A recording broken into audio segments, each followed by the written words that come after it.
Good morning, students. Myself, Professor Uday Patel. Today we study about square wave operation of inverter.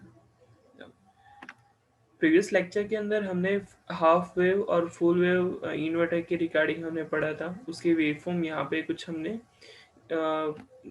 हमें मिले थे। ठीक है, like आपका जो भी गेट पल्स होता है। ठीक है, तो गेट पल्स के लिए यहाँ पे आप क्या करते हो, इस तरह के कुछ पल्सेस आप प्रोवाइड करते हो। ओके, तो उसकी वजह से जो भी आपका क्या होता है कि मेनली आपका आउटपुट वोल्टेज कंट्रोल होता है। आउटपुट वोल्टेज जो भी आपका कंट्रोल होगा, तो उसके अंदर मेन चीज मेजर या देखने वाली क्या थी कि यहाँ पे देखो आपका V0 इस तरह आपको कुछ मिल रहा है।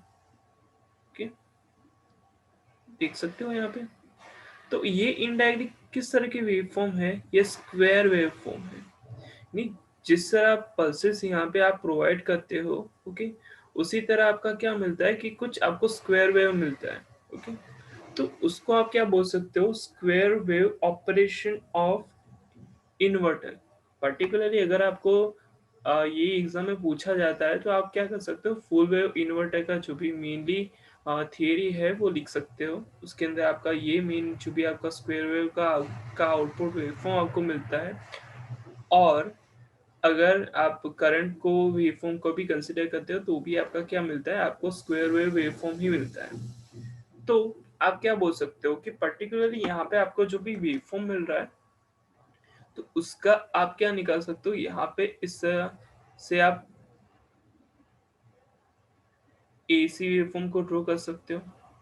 ठीक है, तो ये वेवफॉर्म और स्क्वायर वेवफॉर्म में डिफरेंस क्या है वो समझते हैं पहले।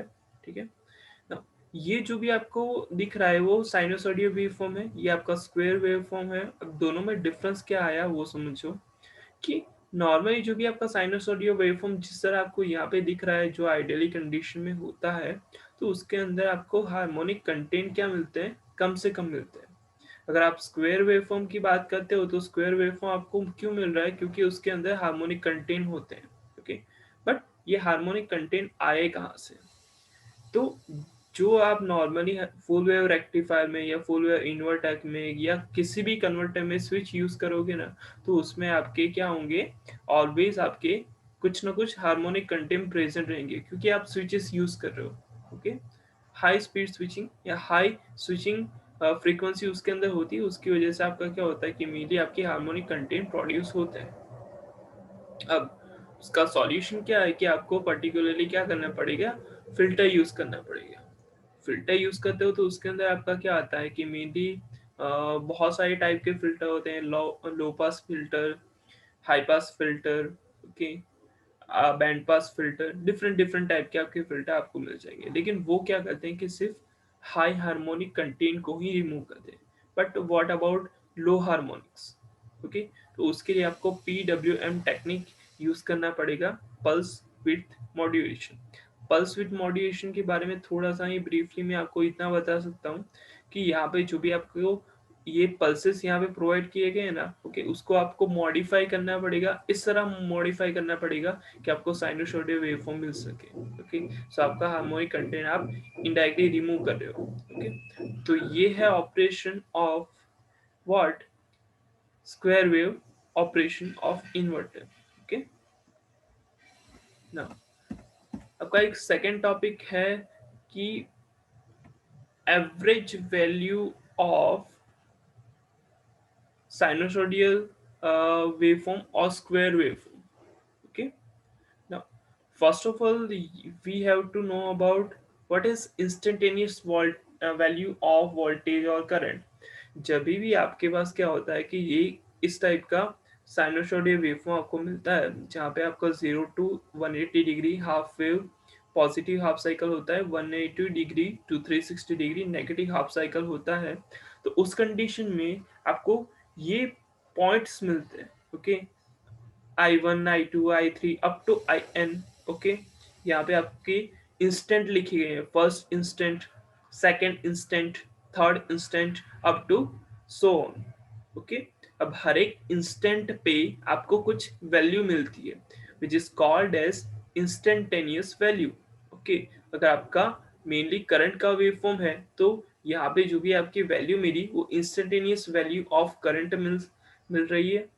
वोल्टेज का वेवफॉर्म ड्रॉ करते हो तो आपको वोल्टेज के लिए V1 V2 V3 up to Vn मिलेगा। पावर के लिए अगर आप ड्रॉ कर रहे हो तो उसके लिए भी सेम ही आपको मिलेगा।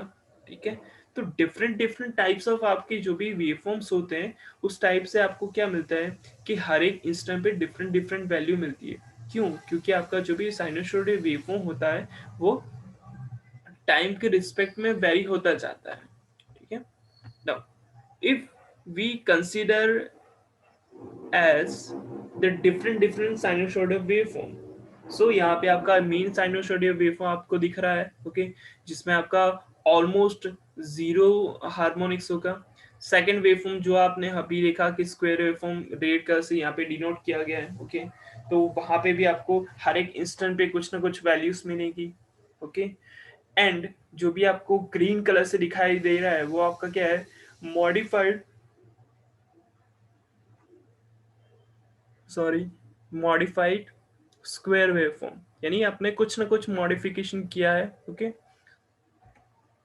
सो आप जो मेनली एवरेज वैल्यू निकालते हो तो वो किसके ऊपर से आपकी आती है, इंस्टेंटेनियस वैल्यू के ऊपर से।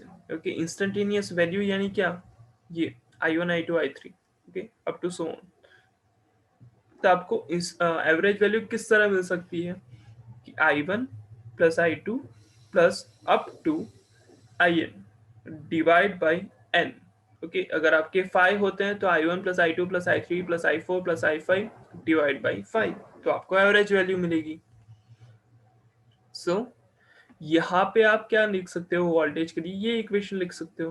ओके, तो उसके ऊपर से आपको मेनली क्या मिलेगा, V average is equal to generalize जो भी आपको वैल्यू मिलती है, ओके, नॉर्मली तो वो इतनी मिलती है, V average is equal to 0.637 into VP, where VP means what? Maximum peak value। जो नॉर्मली आपका क्या होता है, यहाँ पे जो आपकी वैल्यू मिलती है ना, ओके, उसकी वैल्यू, क्योंकि जो आपका मान लो कि एक 90 डिग्री पे आपको कुछ ना कुछ मैक्सिमम वैल्यू मिलती है साइनोसॉइडल वेव फॉर्म में, तो इसी तरह से आप निकाल सकते हो। ऐसा जरूरी नहीं है कि आपको सिर्फ साइनोसॉइडल वेव फॉर्म के लिए आपको एवरेज वैल्यू मिलेगा, स्क्वायर वेव फॉर्म के लिए आप भी इजीली फाइंड आउट कर सकते हो क्योंकि आपके पास इक्वेशन है जनरलाइज। ओके, तो ये दो टॉपिक थोड़े से बेसिक टॉपिक थे जो आज हमने पढ़े, जिसके अंदर हमने स्क्वायर वेव, सॉरी, जो भी आपके स्क्वायर वेव का ऑपरेशन देखा, ये ऑलरेडी हमने स्टडी कर लिया था कि ये किस तरह आपका आता है। जितने टाइम तक आप स्विच को चालू रखोगे उतने टाइम तक आपको V0 वोल्टेज मिलेगा। अब नेगेटिव हाफ साइकिल के लिए T3 एंड T4 आपके होंगे, ओके, तो उसके लिए आपको नेगेटिव हाफ साइकिल के T3 T4 को गेट पल्स देने पड़ेंगे और उतने टाइम तक आपको V0 नेगेटिव में वोल्टेज मिलेगा। ये हम क्यों कर रहे हैं ऐसा, क्योंकि हमें साइनोसॉइडल वेवफॉर्म चाहिए ना। ओके, ये रेक्टिफाई का ऑपरेशन नहीं, ये इन्वर्टर का ऑपरेशन है। सो इस तरह के वेवफॉर्म आपको मिलते हैं। Thank you so much.